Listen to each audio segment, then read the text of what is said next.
साध संगत जी, क्या कभी आपने अपने जीवन के बारे में सोचा है कि हम सुबह उठते हैं, अपने काम पर जाते हैं और धन कमाने के लिए दिन रात मेहनत करते हैं, अपने परिवार के लिए घर बनाते हैं, जायदाद बनाते हैं, अपनी इच्छाओं को पूरा करने में पूरी जिंदगी लगा देते हैं। लेकिन क्या हमने कभी एक पल रुककर खुद से ये सवाल पूछा है कि आखिर हमें मनुष्य का जन्म किस लिए मिला है? हम इस धरती पर क्यों आए हैं? क्या केवल जन्म लेना, बचपन बिताना, जवान होना, धन दौलत कमाना, परिवार बसाना और फिर एक दिन इस संसार से चले जाना ही जीवन है? क्या इसी को जीवन कहते हैं या फिर इस मनुष्य जन्म के पीछे कोई ऐसा उद्देश्य भी है जिसे हम अपनी भागदौड़ भरी जिंदगी में भूल चुके हैं? साध संगत जी, आज की ये साखी इसी गहरे प्रश्न का उत्तर देती है। ये एक ऐसी साखी है जिसमें एक साधारण से गांव का एक नौजवान अपने मन में उठ रहे सवालों का जवाब पाने के लिए गुरु नानक देव जी के सामने खड़ा होता है। लेकिन उसे क्या पता था कि उसके द्वारा पूछा गया एक छोटा सा सवाल उसी के जीवन का सबसे बड़ा रहस्य सामने लाने वाला है।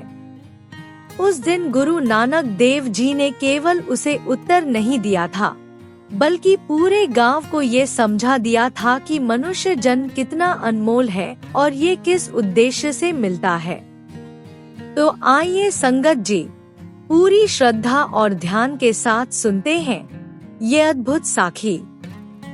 दोस्तों, बात उस समय की है जब गुरु नानक देव जी संसार के लोगों को सत्य का मार्ग दिखाते हुए एक स्थान से दूसरे स्थान की यात्रा कर रहे थे। उनकी यात्राएं केवल स्थान बदलने के लिए नहीं थी। साध संगत जी, जहाँ भी गुरु नानक देव जी जाते वहाँ किसी न किसी के मन का अंधकार जरूर दूर होता, किसी के भीतर से अहंकार टूटता, किसी को सेवा का मार्ग मिलता, तो किसी को पहली बार अपने जीवन के वास्तविक उद्देश्य का एहसास होता। इसी प्रकार एक दिन गुरु नानक देव जी भाई मर्दाना के साथ पंजाब की हरी भरी धरती पर पहुँचे। सुबह का समय था। आकाश में सूरज की पहली किरणें धीरे धीरे धरती पर उतर रही थी। चारों ओर हल्की सुनहरी रोशनी फैल रही थी। पेड़ों पर बैठे पक्षी मधुर स्वर में चहचहा रहे थे। कहीं दूर बैलों की घंटियों की आवाज सुनाई दे रही थी। किसान अपने बैलों के साथ खेतों की ओर निकल रहे थे। गांव की कुछ औरतें सिर पर मटके रखकर कुएं की ओर जा रही थी। कहीं चूल्हे जल रहे थे, कहीं बच्चे अपने माता पिता के पीछे पीछे घूम रहे थे और गांव के कुछ बुजुर्ग रोज की तरह पीपल के पेड़ के नीचे बैठकर आपस में बातें कर रहे थे। सब कुछ रोज की तरह चल रहा था। लेकिन तभी अचानक गांव में एक खबर फैलने लगी। एक आदमी ने दूसरे से कहा, सुना है? दूसरे ने पूछा, क्या हुआ? पहला आदमी उत्साह से बोला, आज गुरु नानक देव जी हमारे गांव में आने वाले हैं। साध संगत जी, ये बात सुनकर जिसके हाथ में जो काम था वो कुछ क्षणों के लिए वहीं रुक गया। किसी ने अपनी पत्नी को आवाज दी, किसी ने अपने पड़ोसी को बताया। बच्चे भी ये सुनकर गांव के बाहर की ओर दौड़ने लगे। गांव के बुजुर्ग उठकर खड़े हो गए। किसी के चेहरे पर खुशी थी, किसी के मन में श्रद्धा और किसी की आंखों में बाबा नानक के दर्शन की लालसा। आखिर कुछ ही समय बाद गांव के बाहर धूल उड़ती हुई दिखाई दी। दो फकीर धीरे धीरे गांव की ओर चले आ रहे थे। एक के हाथ में रबाब थी, दूसरे के चेहरे पर अद्भुत शांति। सफेद दाढ़ी, सर पर पगड़ी, चेहरे पर ऐसा तेज कि देखने वाला कुछ क्षणों के लिए अपनी नजरें हटाना भूल जाए। और वो थे धन धन गुरु नानक देव जी, और उनके साथ थे भाई मर्दाना। जैसे ही गांव वालों ने गुरु नानक देव जी को देखा, लोग दौड़ते हुए उनके पास पहुंच गए। किसी ने हाथ जोड़ लिए, किसी ने उनके चरणों में शीश झुका दिया, और किसी की आंखों से श्रद्धा के आंसू निकल पड़े। गांव वालों ने कहा, सच्चे पातशाह जी, हमारे गांव में आपका हार्दिक स्वागत है। गुरु नानक देव जी ने सबकी ओर प्रेम से देखा। उनके चेहरे पर हल्की मुस्कान आई। उन्होंने सबको आशीर्वाद देते हुए कहा, वाहेगुरु की कृपा तुम सब पर बनी रहे। उनकी आवाज सुनते ही लोगों के मन को जैसे शांति मिल गई। गांव वाले गुरु नानक देव जी और भाई मर्दाना को अपने गांव के बीच स्थित पुराने पीपल के पेड़ के नीचे ले आए। वहां एक साफ चटाई बिछाई गई। गुरु नानक देव जी उस पर बैठ गए। भाई मर्दाना भी उनके पास बैठ गए। फिर गुरु नानक देव जी ने भाई मर्दाना की ओर देखा और कहा, मर्दाना, रबाब बजाओ। भाई मर्दाना ने अपनी रबाब उठाई। उन्होंने तारों पर उंगलियां रखीं और धीरे धीरे रबाब की मधुर धुन वातावरण में फैलने लगी। रबाब की वो धुन सुनकर ऐसा लग रहा था जैसे आसपास की हवा भी शांत हो गई हो। पक्षियों की आवाजें धीमी पड़ गईं। बच्चों की चहल पहल थम गई। गांव के लोग धीरे धीरे पीपल के पेड़ के नीचे जमा होने लगे। कुछ ही देर में वहां इतनी भीड़ हो गई कि दूर तक केवल लोग ही लोग दिखाई दे रहे थे। हर कोई गुरु नानक देव जी की वाणी सुनना चाहता था। साध संगत जी, उसी भीड़ में एक नौजवान भी बैठा था, जिसका नाम था बलराम। बलराम देखने में एक साधारण युवक था, लेकिन उसके भीतर कई वर्षों से एक ऐसा सवाल पल रहा था जिसका जवाब उसे कहीं नहीं मिला था। वो अक्सर अकेले बैठकर सोचता, ये संसार आखिर है क्या? मनुष्य यहाँ क्यों आता है? अगर हम जन्म लेते हैं तो फिर मरते क्यों हैं? मरने के बाद क्या होता है? क्या मृत्यु के बाद सब कुछ समाप्त हो जाता है? अगर सब कुछ समाप्त हो जाता है तो फिर मनुष्य इस संसार में इतना संघर्ष क्यों करता है? कभी कभी वो गांव के बुजुर्गों से भी पूछता, लेकिन कोई उसे एक जैसा उत्तर नहीं देता। कोई कहता, जैसे आए हो वैसे चले जाओगे। कोई कहता, ये सब भगवान की माया है। कोई कहता, इन बातों को सोचकर क्या फायदा, अपना काम करो। लेकिन बलराम के मन को शांति नहीं मिलती। उसे लगता था कि जीवन के पीछे जरूर कोई बड़ा रहस्य है। और आज जब उसके सामने गुरु नानक देव जी बैठे थे तो उसके मन में एक उम्मीद जागी। उसने सोचा, अगर मेरे सवाल का उत्तर कोई दे सकता है तो शायद गुरु नानक देव जी ही दे सकते हैं। गुरु नानक देव जी ने धीरे धीरे अपनी वाणी शुरू की। उनकी आवाज में इतनी शांति थी कि हर व्यक्ति ध्यान से सुनने लगा। उन्होंने कहा, ये संसार एक मुसाफिर खाना है। लोग शांत बैठे थे। गुरु नानक देव जी आगे बोले, जो इस संसार में आया है उसे एक दिन यहाँ से जाना भी है। बलराम का ध्यान और गहरा हो गया। गुरु नानक देव जी ने कहा, मनुष्य इस संसार में स्थायी रहने के लिए नहीं आया। जैसे मुसाफिर कुछ समय के लिए किसी सराय में रुकता है और फिर आगे चला जाता है, उसी प्रकार जीव इस संसार में कुछ समय के लिए आता है और फिर अपने कर्मों के अनुसार आगे की यात्रा करता है।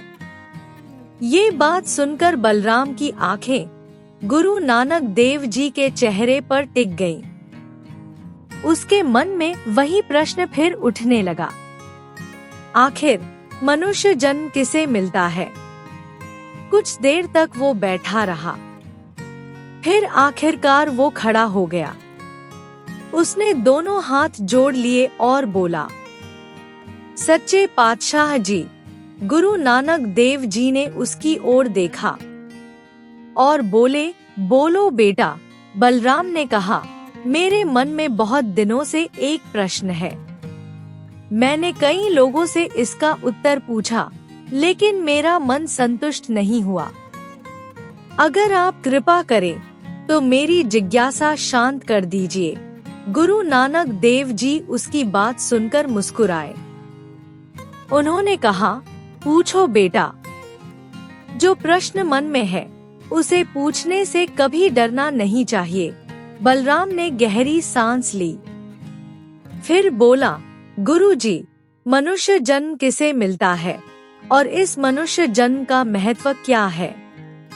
ये प्रश्न सुनते ही वहां बैठे सभी लोग बिल्कुल शांत हो गए, क्योंकि बलराम ने सवाल तो अपने लिए पूछा था, लेकिन वो सवाल वास्तव में हर इंसान के जीवन का सवाल था। गुरु नानक देव जी ने कुछ क्षणों तक बलराम की ओर देखा, फिर बहुत गंभीर और शांत स्वर में बोले, बेटा, मनुष्य जन्म बहुत दुर्लभ है। गुरु जी ने आगे कहा, ये शरीर यूं ही नहीं मिल जाता। गांव वाले ध्यान से सुन रहे थे। गुरु नानक देव जी बोले, जीव अनेक योनियों में भटकता है। कभी पशु बनता है, कभी पक्षी, कभी कीड़ा, कभी जलचर। अनेक जन्मों के बाद जब परमात्मा की कृपा होती है, तब जीव को मनुष्य का जन्म प्राप्त होता है। ये सुनकर बलराम की आंखें झुक गईं। गुरु नानक देव जी ने फिर गुरबाणी की पंक्ति सुनाई, भई पराप्ति मानुख देहुरिया, गोविंद मिलन की यह तेरी बरिया। फिर उन्होंने कहा, हे मनुष्य, तुझे ये शरीर केवल संसार के सुख भोगने के लिए नहीं मिला। ये सुनहरा अवसर है तुम्हारे लिए। गोविंद को पाने का अवसर। भाई मर्दाना की रबाब की धुन धीरे धीरे चल रही थी। गुरु नानक देव जी की आवाज उस धुन के साथ मिलकर वातावरण में एक अलग ही प्रभाव पैदा कर रही थी। बलराम के भीतर जैसे कुछ टूट रहा था। उसे लग रहा था कि वो पहली बार अपने जीवन को सही दृष्टि से देख रहा है। लेकिन उसके मन में अभी एक प्रश्न और था। वो फिर खड़ा हुआ और बोला, सच्चे पातशाह जी। गुरु नानक देव जी ने कहा, हाँ बेटा। बलराम बोला, अगर मनुष्य जन्म इतना दुर्लभ और कीमती है, तो फिर लोग इसे व्यर्थ क्यों गवा देते हैं? ये बात सुनकर गुरु नानक देव जी के चेहरे पर हल्की मुस्कान आई। उन्होंने पास पड़ी हुई मिट्टी उठाई और अपनी हथेली में उसे देखते हुए बोले, बेटा, मनुष्य के सामने दो रास्ते होते हैं। एक रास्ता है माया का और दूसरा रास्ता है नाम का। जो मनुष्य माया में फंस जाता है, वो अपने असली उद्देश्य को भूल जाता है। वो धन को ही अपना समझता है, शरीर को ही अपना समझता है, घर को ही अपना समझता है। लेकिन जब उसकी मृत्यु का समय आता है तो उसे सब कुछ यहीं छोड़कर जाना पड़ता है। फिर गुरु नानक देव जी ने अपनी हथेली की मिट्टी धीरे से जमीन पर गिरा दी और बोले, लेकिन जो मनुष्य नाम से जुड़ जाता है, वो उस सत्य को पहचान लेता है जो जन्म और मृत्यु से परे है। बलराम गुरुजी बात ध्यान से सुनता रहा। गुरु नानक देव जी फिर ने कहा, मनुष्य को ये जन्म इसलिए नहीं मिला कि वो केवल सांसारिक धन इकट्ठा करता रहे, बल्कि ये जन्म मिला है ताकि वो अपने असली घर को पहचाने और मालिक के दर्शन करे और अपने असल घर लौट जाए। ये बात सुनकर गांव में गहरी शांति छा गई। लेकिन दोस्तों, गुरु नानक देव जी अभी उस प्रश्न का पूरा उत्तर देने वाले थे। उन्होंने कहा, मैं तुम्हें एक कथा सुनाता हूँ। बलराम और गांव के सभी लोग ध्यान से बैठ गए। गुरु नानक देव जी ने कुछ क्षणों के लिए अपनी आंखें बंद की, फिर कथा आरंभ की। बहुत समय पहले की बात है। एक विशाल राज्य था। उस राज्य का राजा बहुत शक्तिशाली था। उसके पास धन की कोई कमी नहीं थी। उसके महल सोने चांदी से सजे हुए थे। उसके पास हजारों सैनिक थे। उसके दरबार में बड़े बड़े अधिकारी रहते थे।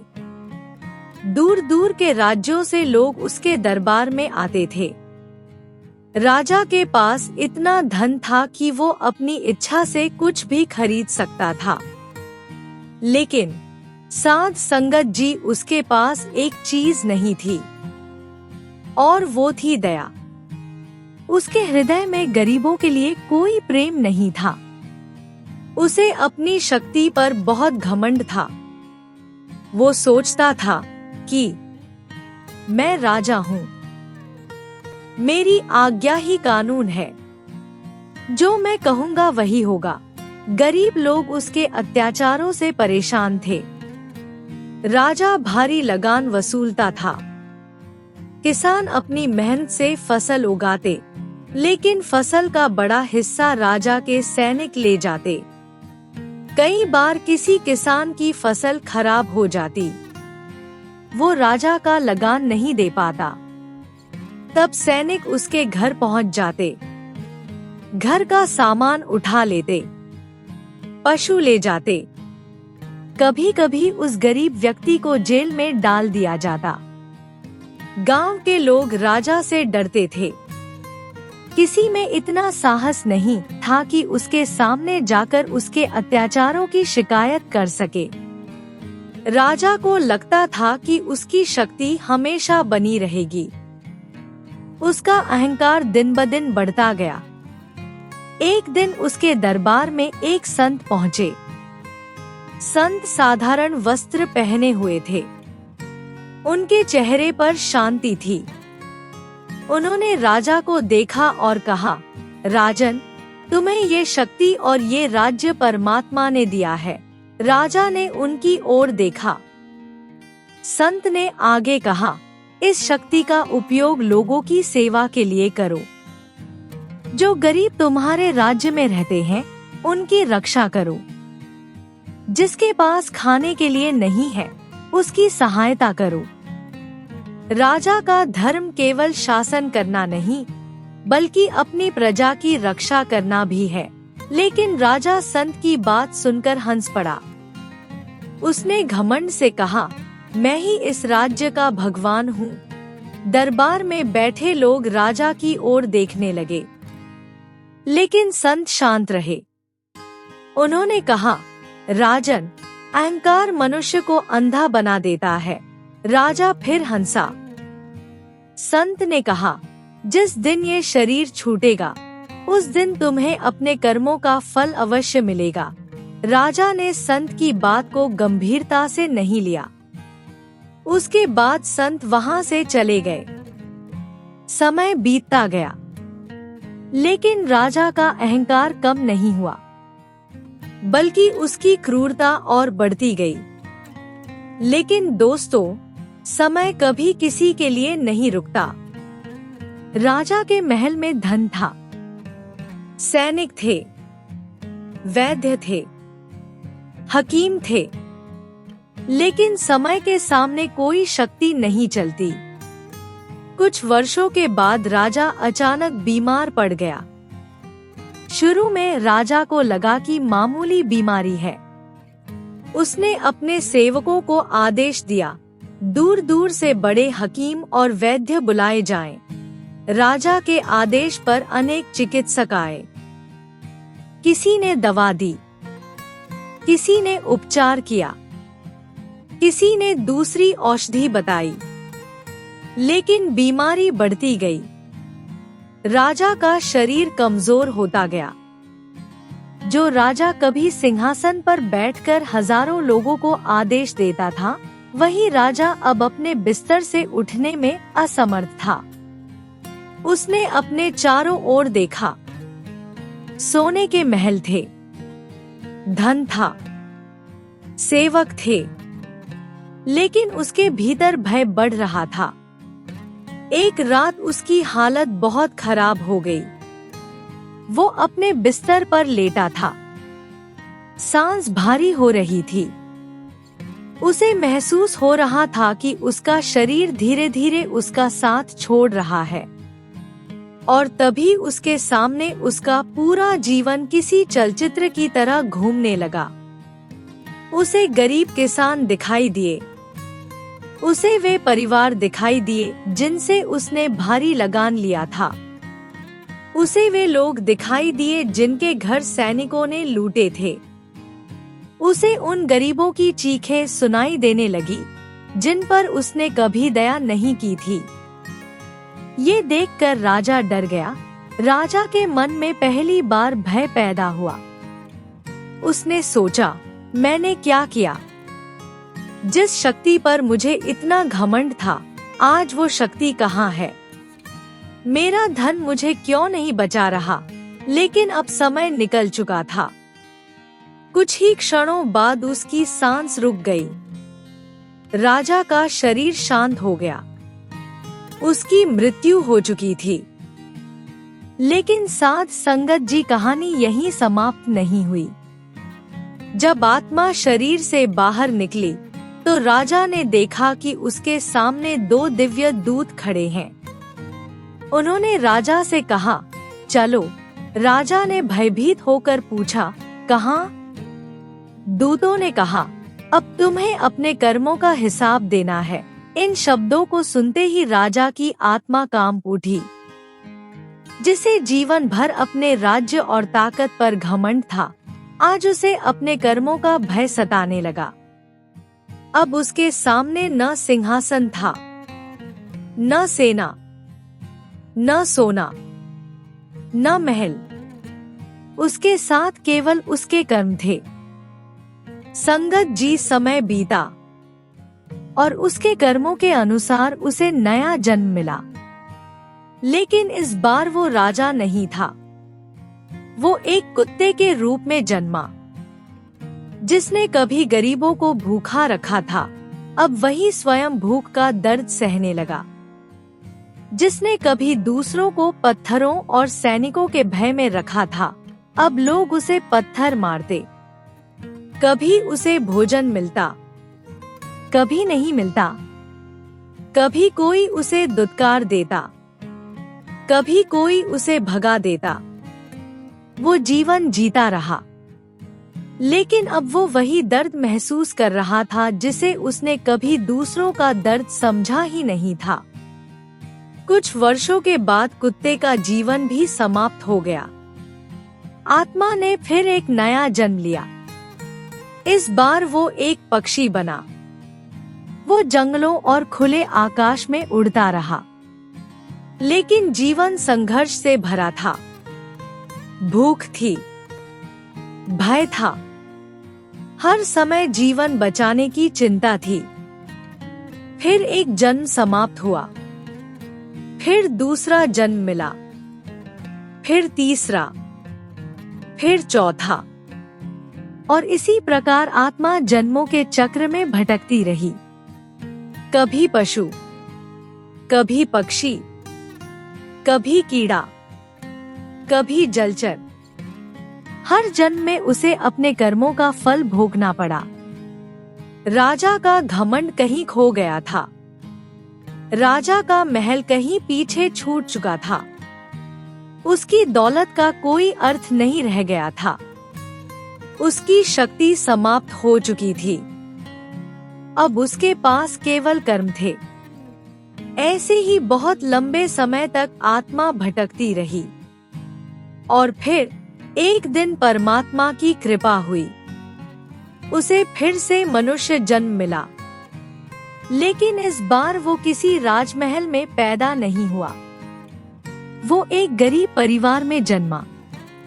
उसके पास धन नहीं था, बड़ी हवेली नहीं थी, सैनिक नहीं थे, कोई सिंहासन नहीं था। लेकिन उसके पास एक अनमोल अवसर था और वो था मनुष्य शरीर।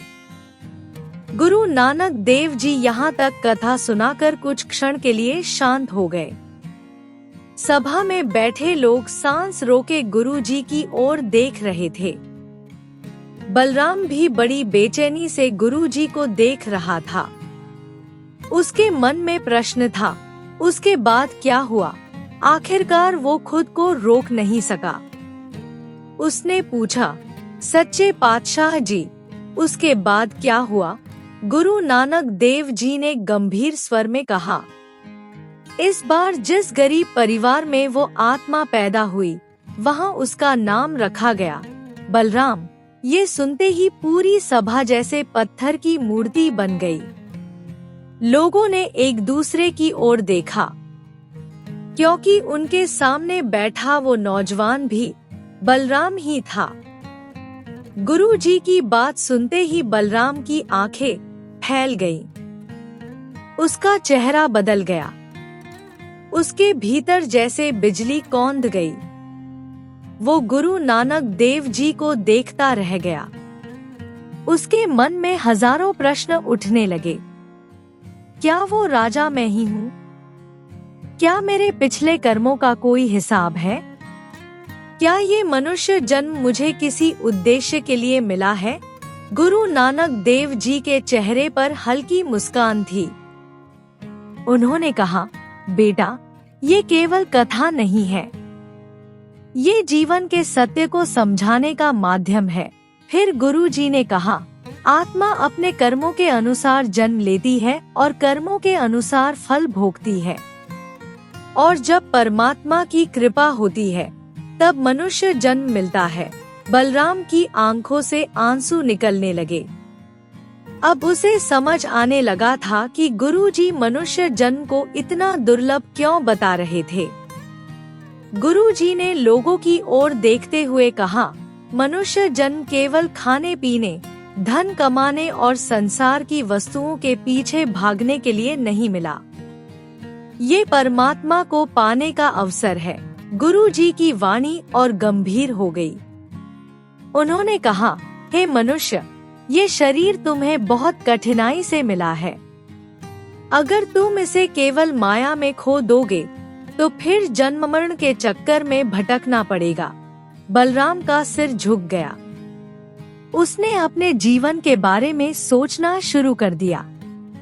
उसने सोचा, मैं अब तक क्या कर रहा था? मैंने अपने जीवन को किस दिशा में लगाया? क्या मैं भी संसार की दौड़ में अपना ये अनमोल अवसर खो रहा हूँ? संगत में बैठे लोगों की आंखें भी नम हो चुकी थी। किसी को अपने जीवन की चिंता होने लगी, किसी को अपने कर्म याद आने लगे, किसी ने मन ही मन वाहेगुरु का नाम लिया। तभी बलराम हाथ जोड़कर गुरुजी के सामने खड़ा हुआ और बोला। उसकी आवाज कांप रही थी। उसने कहा, सच्चे पातशाह जी, अब मैं क्या करूं? गुरु नानक देव जी ने बड़े प्रेम से उसकी ओर देखा। उन्होंने कहा, बेटा, नाम जपो, किरत करो, वंड छको, यही मनुष्य जीवन की सच्ची राह है। गुरु जी की बात सुनकर बलराम की आंखों से आंसू बहने लगे। उसने गुरु जी के चरणों में सिर झुका दिया। साध संगत जी, हमें भी इस साखी से सबक लेते हुए रोज बिना नागा नाम जपना चाहिए और वाहेगुरु की भक्ति करनी चाहिए और जीवन में अच्छे कर्म करने चाहिए। साध संगत जी, अगर आपको ये साखी अच्छी लगे तो कृपया वीडियो को लाइक, शेयर और कमेंट जरूर करें।